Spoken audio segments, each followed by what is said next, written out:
Cricket, जहां talent एक player की सबसे बड़ी पहचान होती है, लेकिन क्या हो अगर टैलेंट से ज्यादा किसी और चीज को अहमियत दी जाने लगे। ये डिस्क्रिमिनेशन वाली चीज हुई है, बहुत ज्यादा हुई है, मेरे कैरियर को तबाह किया है। अगर पाकिस्तान क्रिकेट की तारीख में 15-20 साल पहले चले जाएं तो हमें कई बड़े नामों का जिक्र मिलता है, जैसे कि मोहम्मद यूसुफ, इंजमाम उल हक, शुएब अख्तर, यूनुस खान, जो कि टीम की पहचान हुआ करते थे। लेकिन उनमें ही एक उन्हीं की लीग का प्लेयर था जिसका आज नाम तक नहीं लिया जाता। दानिश कनेरिया, पाकिस्तान के सबसे सक्सेसफुल टेस्ट स्पिनर, जिसकी वजह से जो इज्जत, इक्वल वैल्यूज मुझे मिलनी चाहिए थी वो नहीं मिली। जिन्होंने अपनी कंसिस्टेंसी के साथ टीम में आते ही मुश्ताक अहमद जैसे लेजेंड का कैरियर खत्म कर दिया था। दानिश ने 61 मैचेस में पाकिस्तान को रिप्रेजेंट किया, जिनमें उन्होंने 268 शिकार किए और इंडिया, इंग्लैंड, ऑस्ट्रेलिया हर जगह जाकर परफॉर्मेंसेस दिखाई। अब स्टैट्स देखकर तो ये एक सक्सेसफुल कैरियर मालूम होता है, लेकिन बावजूद इसके रियलिटी बिल्कुल डिफरेंट थी। साल 2010 में जब वो अपने कैरियर के पीक पर थे तो काउंटी का एक मैच खेलते हुए दानिश कनेरिया स्पॉट फिक्सिंग में इन्वॉल्व पाए गए, जिसकी वजह से उन्हें लाइफ टाइम बैन कर दिया गया। लेकिन फिर असल ड्रामा तो तब शुरू हुआ जब सालों के बाद दानिश कनेरिया ने मीडिया में आकर पाकिस्तानी क्रिकेटर्स के ऊपर रिलीजन डिस्क्रिमिनेशन के इल्जाम लगा दिए, जिसकी वजह से आज इंडियंस पाकिस्तान के ऊपर ये इल्जाम लगाते हैं कि उनका कैरियर सिर्फ इसलिए खत्म किया गया क्योंकि वो एक मुस्लिम कंट्री में हिंदू माइनॉरिटी से ताल्लुक रखते थे। तो इस वीडियो में यही जानेंगे कि क्या सच में दानिश कनेरिया विक्टिम थे या फिर वो खुद ही अपनी कहानी के जिम्मेदार बने।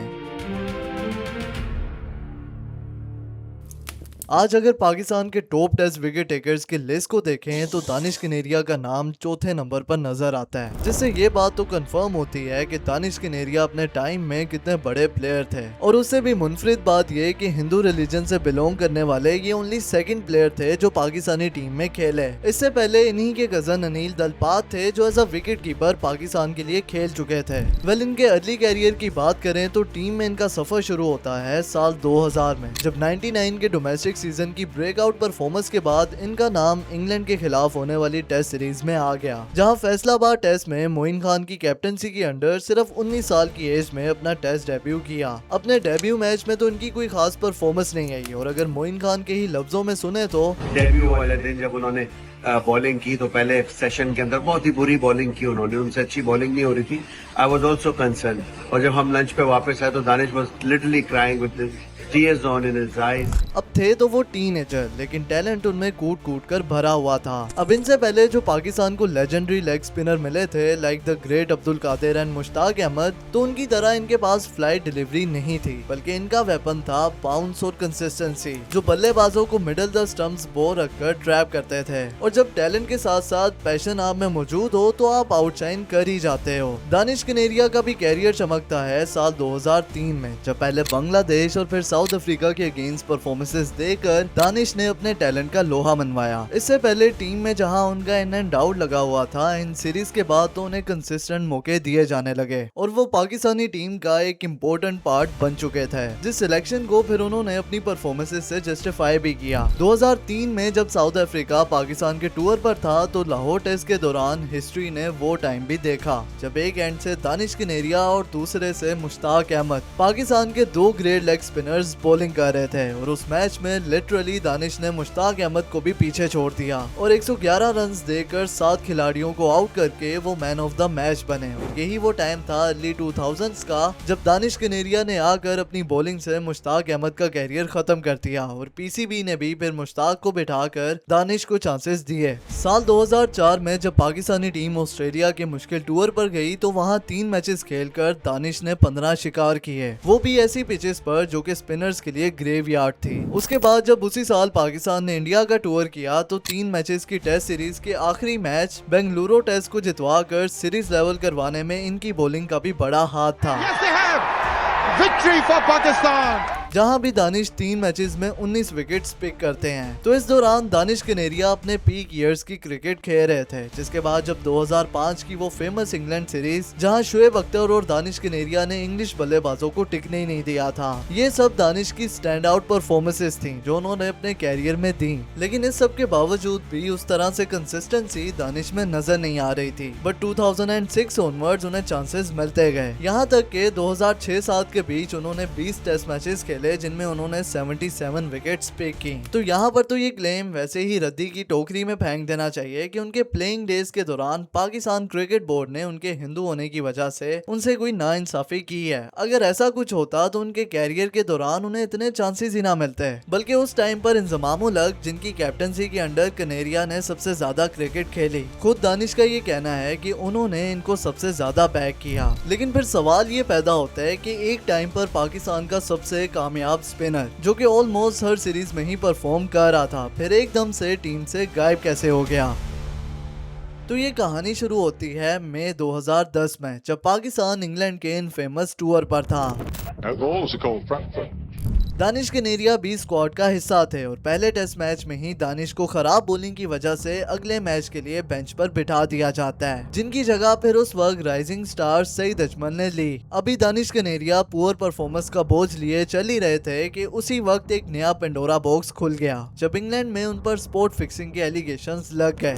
England and Wales Cricket Board have charged Pakistan's Danish Kanera on 2 counts of spot fixing during an English county match. और एसेक्स पुलिस दानिश को अंडर इन्वेस्टिगेशन ले लेती है। दरअसल होता ये है कि साल 2009 सीजन की काउंटी के एक मैच के दौरान एसेक्स की तरफ से खेलते हुए दानिश कनेरिया अपने टीममेट मरवन वेस्टफील्ड को, जो कि सिर्फ 21 साल का एक फास्ट बॉलर था, इजी मनी कमाने के लिए उनको एक इंडियन बुकमेकर अन्नू भट्ट से मिलवाते हैं, जिनसे दानिश का ताल्लुक काफी पुराना था। और 2008 में आईसीसी एंटी करप्शन ने बकायदा दानिश को वॉर्न किया था क्योंकि उनके लिंक्स पाए गए थे इसी अन्नू भट्ट के साथ, जो कि एक प्रोफेशनल बुकी था। अब उस मीटिंग के दौरान तय ये पाता है कि वेस्टफील्ड एक ओवर के दौरान 12 रन कंसीड करेगा, जिसके एवज वेस्टफील्ड को 6000 और दानिश को ये इन्वॉल्वमेंट सिक्योर करवाने के लिए 4000 पाउंड्स मिलेंगे। लेकिन फिर ये डील इस तरह से एक्सपोज होती है कि वेस्टफील्ड अपने एक टीममेट टॉमी गोइस पेमेंट के बारे में बता देते हैं कि दानिश का एक दोस्त है जो ऐसे रन कंसीड करने पर पैसे देता है, लेकिन वेस्टफील्ड का वो टीममेट जाकर अथॉरिटीज को इस बारे में बता देता है, जिसके बाद फिर दानिश और वेस्टफील्ड दोनों को ही अंडर इन्वेस्टिगेशन ले लिया जाता है। बट उस वक्त इस केस में लैक ऑफ एविडेंस होने की वजह से दानिश का नाम इंग्लिश क्रिकेट बोर्ड ने इस मैटर से क्लियर कर दिया।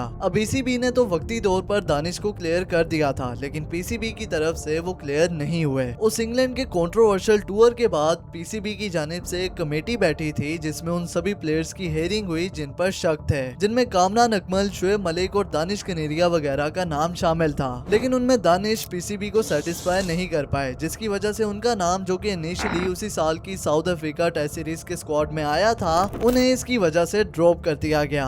अब टीम से उन्हें बाहर करने के बाद क्रिकेट से उन्हें कम्प्लीटली साइडलाइन नहीं किया गया, बल्कि वो कायदे आजम ट्रॉफी खेलते रहे। 17 फरवरी 2012 को मरविन वेस्टफील्ड के स्पोर्ट फिक्सिंग चार्जेस के ट्रायल्स के दौरान एक बार फिर से दानिश कनेरिया का नाम मंजरे आम पर आता है, जब वेस्टफील्ड 2 साल डिनाइल के बाद फाइनली अपनी गलती का एतराफ कर लेता है, जिसकी वजह से कनेरिया के गिर्द दायरा और तंग हो जाता है। और फाइनली फिर जून 2012 में जाकर तमाम एविडेंस को देखते हुए दानिश कनेरिया पर ईसीबी की तरफ से लाइफ टाइम के लिए बैन इम्पोज कर दिया जाता है। और ईसीबी का डिसिप्लिनरी पैनल तो दानिश को ग्रेव डेंजर तक लेबल कर देता है, यानी कि एक ऐसा बंदा जो दूसरों के लिए भी खतरे का बायस है। अब दानिश पर यह ban England and Wales cricket board की तरफ से लगा था, लेकिन आईसीसी के एंटी करप्शन रूल्स के मुताबिक किसी भी डोमेस्टिक बोर्ड का फैसला बाकी तमाम बोर्ड्स को भी मानना पड़ता है, जिसमें पीसीबी भी शामिल है। यानी अब दानिश कनेरिया किसी भी किस्म की प्रोफेशनल क्रिकेट नहीं खेल सकते थे।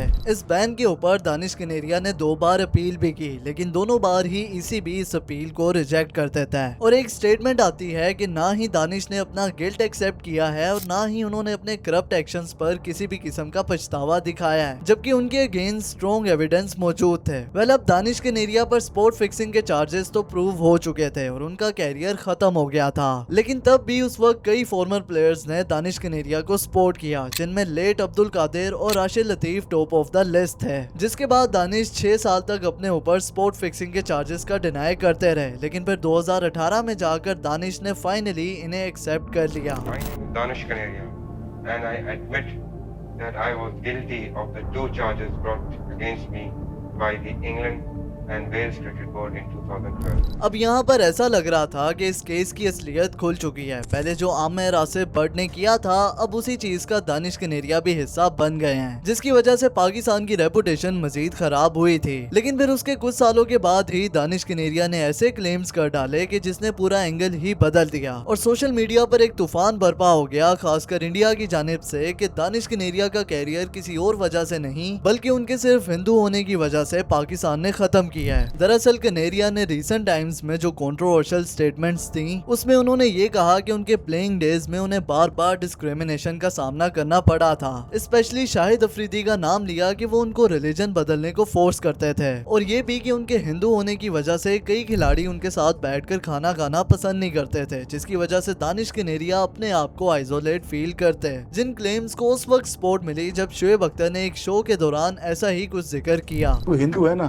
खेलेगा पाकिस्तान। और उसी हिंदू ने टेस्ट सीरीज जिताई। मैंने कहा अब बोल कि सर ये यहाँ से खाना क्यों ले रहे हो? मैं तुम्हारे उठा के ना तुम्हें उठा के अब इसको एक नजर से देखा जाए तो ये इमेज बनती है कि दानिश को शायद उनके प्लेइंग डेज में काफी फोर्स किया गया होगा, लेकिन उस टाइम जो उनके साथ लेजेंड्स खेले उनकी बात सुने तो दानिश को एक माइनॉरिटी होने की वजह से उन्हें हमेशा सपोर्ट किया गया। और खुद बाद में शोएब अख्तर ने भी एक वीडियो में ये क्लियर किया कि पाकिस्तान टीम कल्चर ने कभी भी इस चीज को सपोर्ट नहीं किया। सिर्फ एक दो प्लेयर की उन्होंने बात की कि उस वक्त ऐसे थे जिनकी तरफ से हेजिटेशन आई, और एक दो बंदे हर सोसाइटी में ही ऐसे होते हैं जिनकी वजह से फसाद फैलता है। लेकिन जो मेन गिला आज दानिश को पाकिस्तान क्रिकेट से है, जिसकी वजह से उनकी कंट्रोवर्शियल स्टेटमेंट्स आई थी, वो यही है कि जब बीसीबी ने इस बिना पर उन्हें लाइफ टाइम बैन कर दिया कि वो प्लेयर्स को बुकीज के साथ इंट्रोड्यूस करवा रहे थे, तो उस टाइम पर पीसीबी बिल्कुल ही उनसे साइडलाइन हो गया ना। उस टाइम पर उन्हें सपोर्ट किया गया और क्रिकेट जो दानिश की ओनली ब्रेड एंड बटर थी, उनसे ही उनका ताल्लुक खत्म कर दिया गया। लेकिन वहीं फिर पीसीबी ने भी डबल स्टैंडर्ड्स दिखाए जब 2010 स्कैंडल के ट्रियो में से मोहम्मद आमिर की टीम में वापसी हो जाती है। अब जब एक ही जुर्म के 2-3 मुजरिम बैठे हुए हों तो उनमें से एक को फेवर मिलने लग जाए तो बाकियों ने तो फिर चीखें ही मारनी है। सो बेटर था कि उस वक्त एक क्लियर पॉलिसी होती कि फिक्सर्स को लाइफ टाइम बैन मिलेगा, ताकि बाद में ऐसी कंट्रोवर्सी सामने ही ना आती। और अगर मेरी राय लें तो मेरा भी यही मानना है कि उस वक्त आमिर के लिए फेवर नहीं दिखानी चाहिए थी, ताकि अगलों के लिए एग्जाम्पल सेट होती।